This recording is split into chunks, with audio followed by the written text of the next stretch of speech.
Detecting Talk of the Day, the 26th day of December, 7:02. I'm going to talk first here a little bit about YouTube.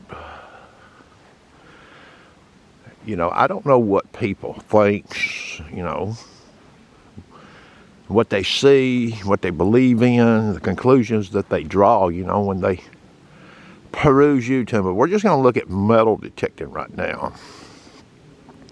And I'm going to make some comments, you know, on this matter.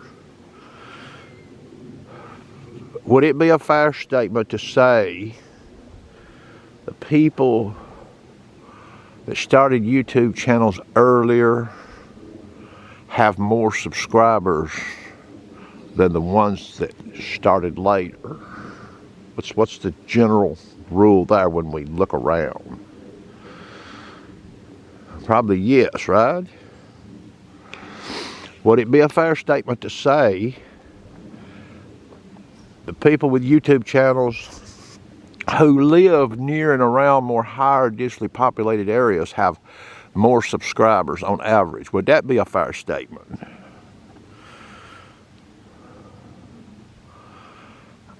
And is the cause of this because of people can relate more with this person because of the area, because of their accent when they talk on YouTube?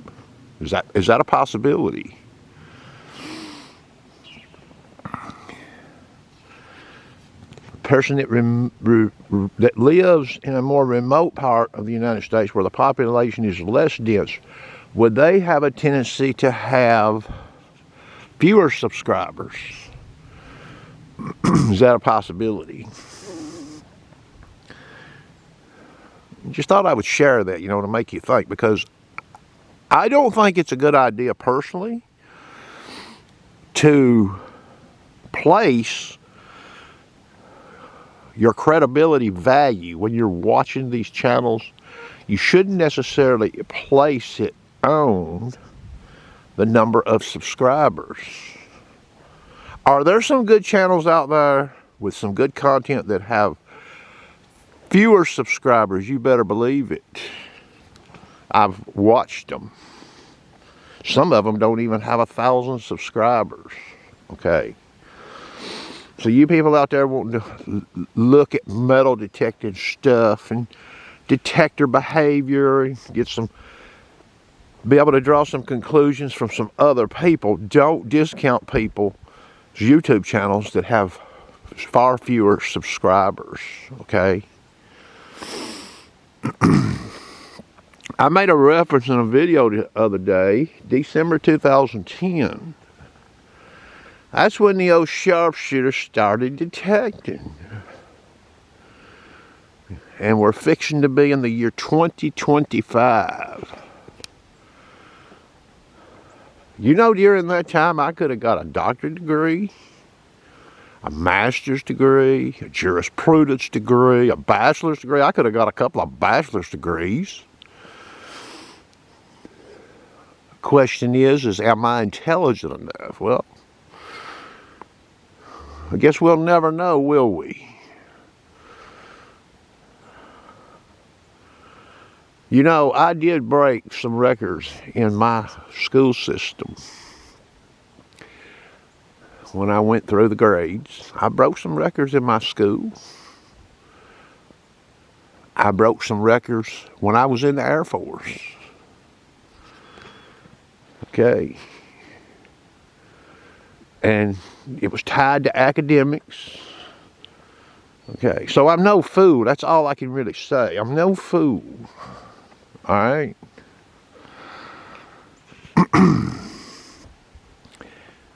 Now, this expression that I heard the other day, this detector is doing what it's supposed to do.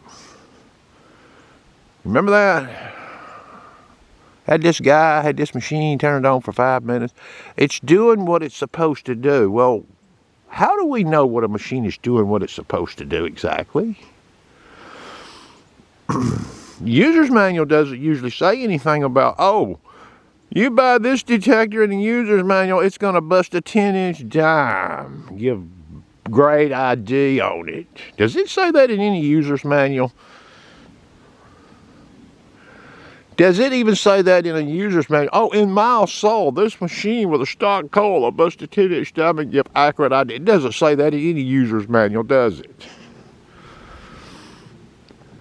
So when we say the detector, if somebody said that after running the machine for 5 minutes, if they said it's doing what it's supposed to do, what are they basing that on exactly?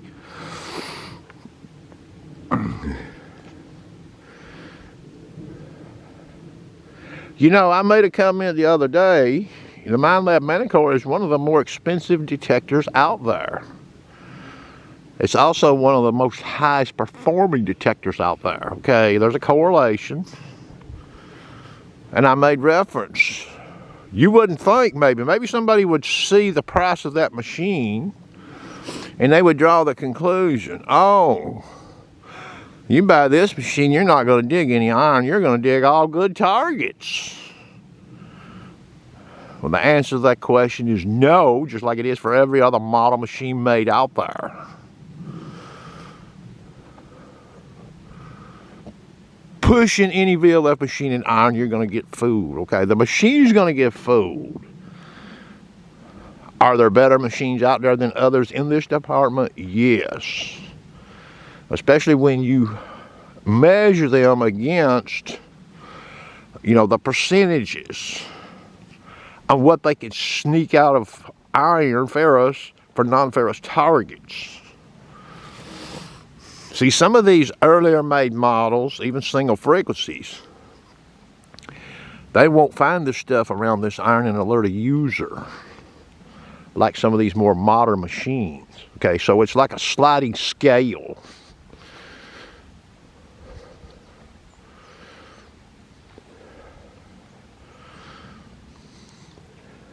Yeah, a machine is doing what it's supposed to do.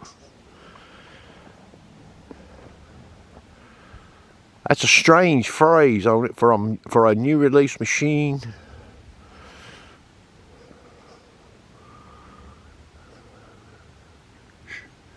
Turn it on for 5 minutes, doing what it's supposed to do.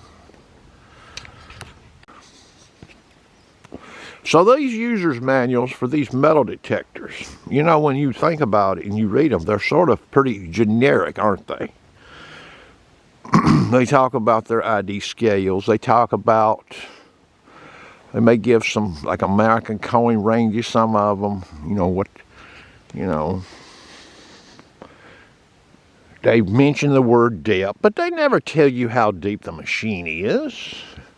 In mild, medium, or high mineralized salt. They don't put no figure on that. Some manuals even refer to modern trash.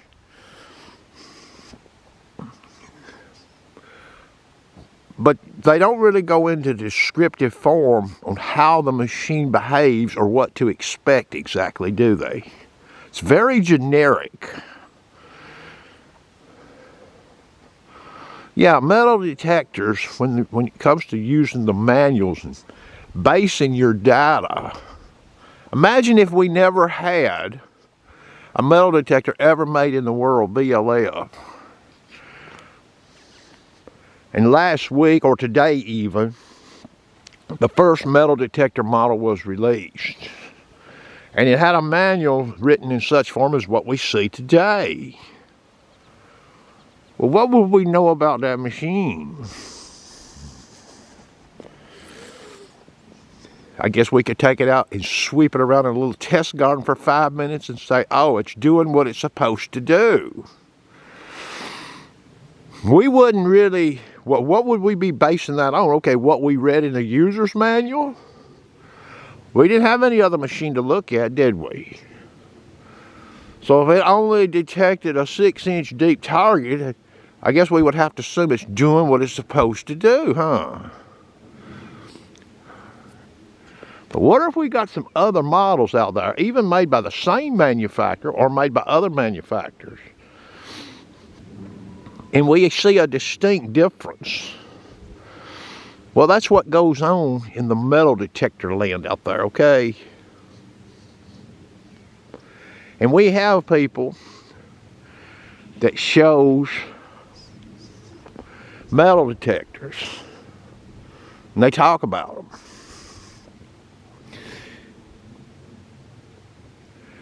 And in my opinion, it would be awfully hard for a person that's only ever run one model to give an accurate assessment of a new release they have in their hand. Be awfully hard. You could still do it, but it would be tough. It would be tough on the old sharpshooter to do that too. Because I would always have to say, look, I've only run one model, or this is the only model that I've run.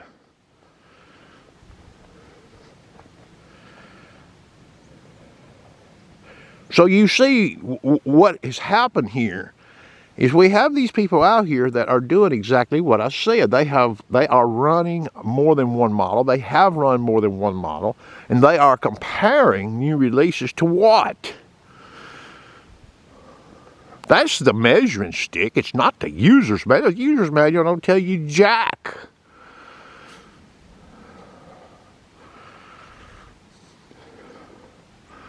But when these people do this, they're labeled as haters. Especially when the machine, new release they're looking at, it doesn't measure up to some other models. They're haters.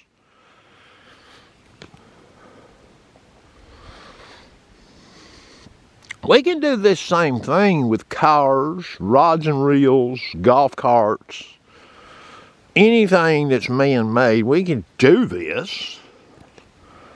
I guess those people would be haters too, huh?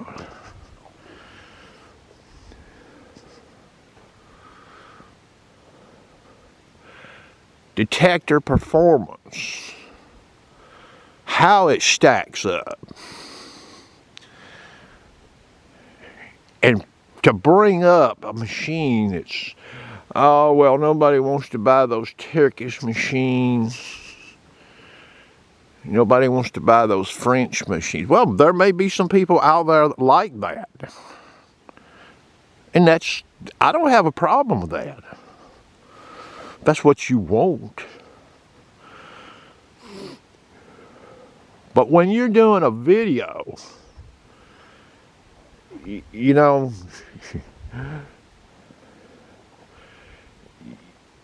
YouTube, for some people, I've seen some videos as of late, they could have actually just sat in their little cubicle in their house or whatever, and they could have said what they said in some of these videos, just reading. Just like they could have went to a metal detecting forum and just wrote the text. And it wouldn't have been any worse than some of the videos that they've done. You're doing a video. Think about it. You're doing a video. And the video is what? The video allows you to show the detector. Don't it? And let the detector do its own talking.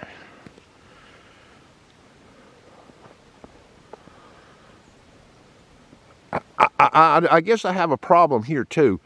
A detector color. It's all right to say what color it is. I mean, most people's going to see what color the damn thing is, aren't they? So you make sort of a negative comment about it. Oh, it's blue. I'm not too crazy about this. And 3 minutes later, this same person, oh, it's growing on me. This blue's growing on me. This color's growing on me. Why would you even mention the color of that detector to start with? Everybody can see the damn thing in the camera. You know, that's equivalent to this, you know, you seen these female politicians? They're women, aren't they? They're in front of a damn TV camera. And they have to tell you they're a woman. I got eyes and ears. So when you all are out there and you're looking around YouTube You get to place your stock in what you want to watch, what you believe in, the amount of credibility you want to give the YouTube broadcaster. Be careful, is all I can tell you. Okay, be real careful. Look at multiple sources. Don't just look at the Sharpshooters YouTube channel.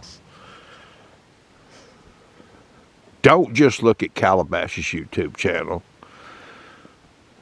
Look at multiple sources.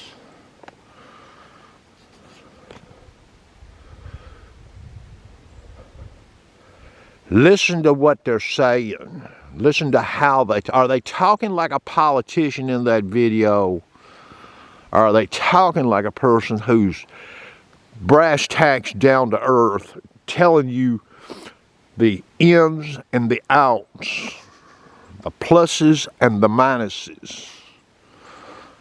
And there's nothing wrong with them saying, yeah, there's been some other users that have seen the following, witnessed the following.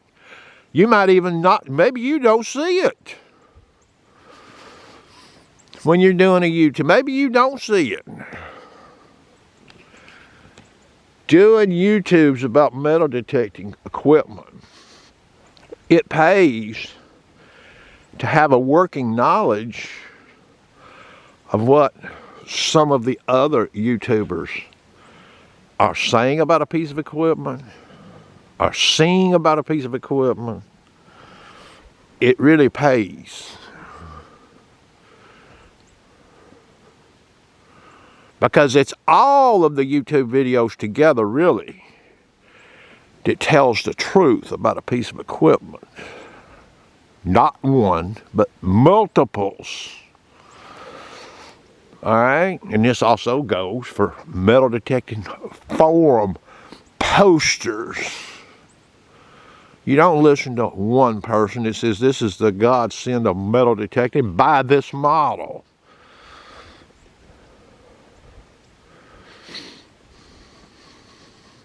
Or this detector's doing what it's supposed to do. Yeah, that's a real catchphrase, ain't it? This detector is doing what it's supposed to do. Well, anyway, that's going to conclude the detecting talk of the day. I hope everybody has a nice day.